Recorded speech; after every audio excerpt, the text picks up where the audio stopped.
Hi, I'm Lou. And I'm Stone. And we love hate Monster Hunter. Oh, wait, what? Monster Hunter is a vibrant world that answers the questions that I had as a 14-year-old after watching Jurassic Park for the first time. What if dinosaurs still roam the earth? And what if we were forced into a daily struggle for survival with creations that could only be dreamt of in the margins of my middle school notebook when I should have been taking notes instead of drawing velociraptors with lightning-covered talons and crazy mohawks? That was pretty deep, Lou. I question if you really did daydream all of this one day in middle school. What are you drawing? A liger. What's a liger? It's pretty much my favorite animal. It's like a lion and a tiger mixed. Under the guise of environmental study, monster hunters are tasked with investigating the ecology of the treacherous planet we inhabit. Naturally, this is accomplished through copious amounts of violence and decimation of the wildlife to harvest their tails and horns like the kleptocratic opportunists we are. It's basically Avatar the game, but we're all the villains looking for unobtainium, and we get it every time. If that isn't enough to sell you on it, here are 7 more reasons that we hate Monster Hunter. The monsters. The story may be weak, but the monsters are the main attraction. And we only need the thinnest of reasons to set off on our adventure. I mean, the title of the game, Monster Hunter, is so economically efficient that it describes the entire game in 2 words. The exhaustive encyclopedia of monsters throughout the world spans the gamut from exotic bird types to bizarre crustaceans to actual dragons. Half of the drive to explore the world is just to see which implausible design is next on the murder list. Yeah, so many unique designs until you're fighting Rathalos 14 times. You got blue Rathalos, pink Rathalos, turquoise Rathalos, Super Saiyan Rathalos. The Rathalos with the little, I don't know. The world. Hunting monsters to harvest their sweet, juicy meat wouldn't be exciting for long without a compelling and engaging world to explore. Around every turn, there are flora to harvest, which of course is used in crafting to further our goals of ecological domination. Smaller creatures skitter about, waiting for hunters to capture and collect them, while a diverse collection of herbivores and lesser carnivores migrate and graze on the plains. This world feels lived in. Life goes on without the player. Large monsters will feed on the lesser wildlife and leave traces of their existence, scratches, drool, feathers, things to collect and follow to their dens, for studying, of course. Ah, yes, the huge world, the wilds, as they say. Where you chase the monster every minute and a half just to get there, and then they do their Super Saiyan move and blow you to smithereens, and you get carded. Your teammates love that. But if you're not pressed on time, it definitely is worthwhile to take the long way towards the monster and enjoy some peaceful gathering of the environment. Heck, you could gather stuff that you don't even know if you need or not. But it's fun, and you're a completionist, right? I got a whole collection.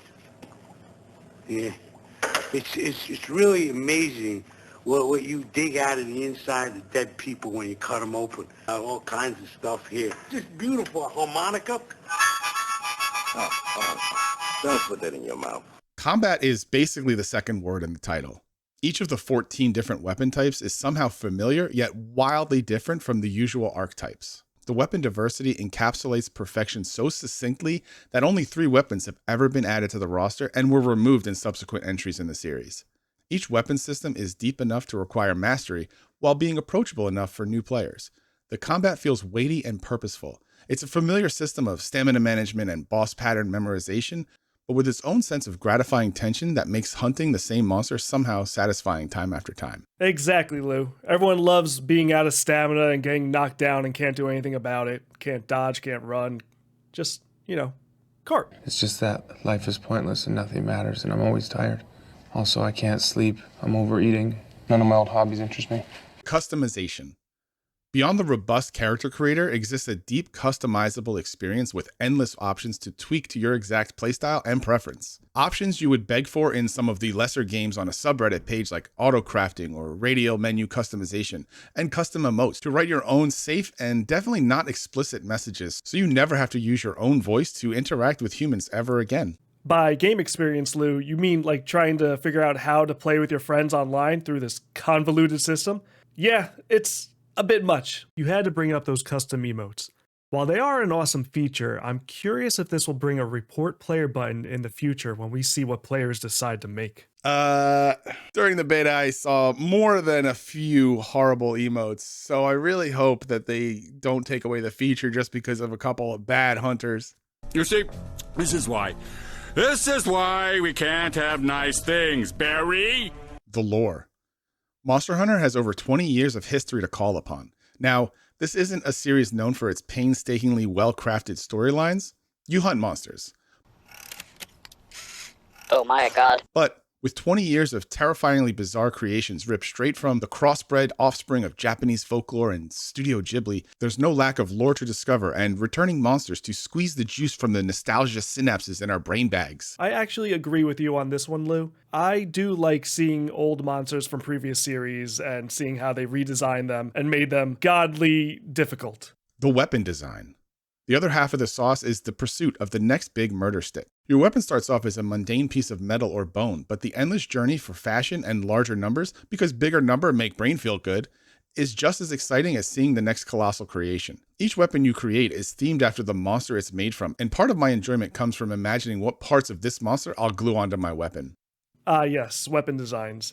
But, I mean, in a sense, you're kind of going to know what it's going to look like based on the monster you're fighting. Oh, you're fighting a guy that swims in the mud. I'm going to get a mud shield. Oh, you're fighting a guy that flies in the air. You're going to get an air shield. It's the same thing. Oh, nope, a blue air shield now. But to add on that, I think some of their cool weapon designs come from some of the collabs that they do. Especially if you do like a Mega Man collab and you get like an airbuster cannon on your arm. The endgame. Monster Hunter has some of the longest replayability of any series not sporting MMO in their description page. Capcom delivers on supporting this series for years after release, even with new monsters and crossover events with popular IPs like Final Fantasy, Street Fighter, and The Witcher. They also feature robust and diverse endgame systems to keep you playing between content updates. While the story content exists to teach you how to hunt, the endgame will put those lessons to the test. Past entries have added large-scale player raids and even impossibly difficult cross-promotional content like hunting a behemoth from Final Fantasy or a Leshy from The Witcher, which truly takes your delicately honed talent for wildlife destruction and tells you exactly where you can shove it. Endgame is trying to find teammates that just won't get carded every few seconds. Quite impossible, and then you have to do the same monster 18 times before you actually find teammates who know how to stay alive and win. That's part of the fun. Trying to keep your smooth-brained, doorknob-licking teammates alive long enough for you to defeat the monster. Monster Hunter is like a group project in high school. One person is doing all the work while 3 others are trying their hardest to drag you down. Would you look?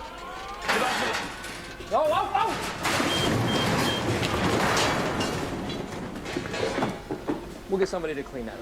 We're the ones that gotta clean that up. Now, we've all done the dragging until we've become strong enough to lift their weight and carry them home to see their families, like Saving Private Ryan, or a more relevant pop culture reference that makes sense here.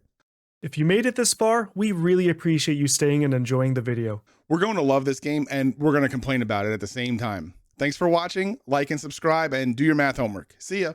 We'll be streaming Monster Hunter this weekend on our Twitch and YouTube channels. We hope to see you there.